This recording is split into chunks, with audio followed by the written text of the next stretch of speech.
یزید کی جہالت پہ اور یزید کے یہ کارنامہ ہے اس پہ ہم اعتراض کرتے ہیں شیعہ لوگ.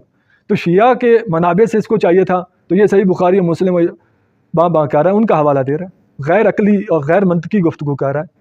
ہمارے منابع سے بتاتا ہے اس طرح کی حدیث کہ بھئی خر بھی اگر آ جائے ممبر پہ اور بادشاہ بن جائے تو اس کی اطاعت کرو. خر یعنی اردو میں اس کو بولتے ہیں گدھا، پنجابی میں اس کو کھوتا بولتے ہیں. بھئی اگر کھوتا بھی آ جائے بادشاہ بن جائے تو اس کی اطاعت کرو. کوئی ایک حدیث ہمیں دکھلا دے اس طرح کی. اور یہ عقلاً بھی غلط ہے، حدیث میں بھی اس طرح کا نہیں بلکہ مذمت ہے اس میں، اور قرآن سے بھی یہ ہٹ کے ہے. نہ قرآن میں اس طرح کا کوئی حکم ہے، نہ حدیث میں ہے، نہ عقلاء کے نزدیک یہ صحیح ہے. جہلانہ گفتگو.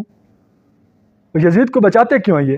اصل میں یہ یزید کو بچانے کی پیچھے راز ہے کہ یہ جو یزید کی وکالت کر رہا ہے، یزید کو یہ بہت پاک صاف بنانے کی کوشش کر رہا ہے، وہ اس کی وجہ یہ ہے کہ اگر یہ یزید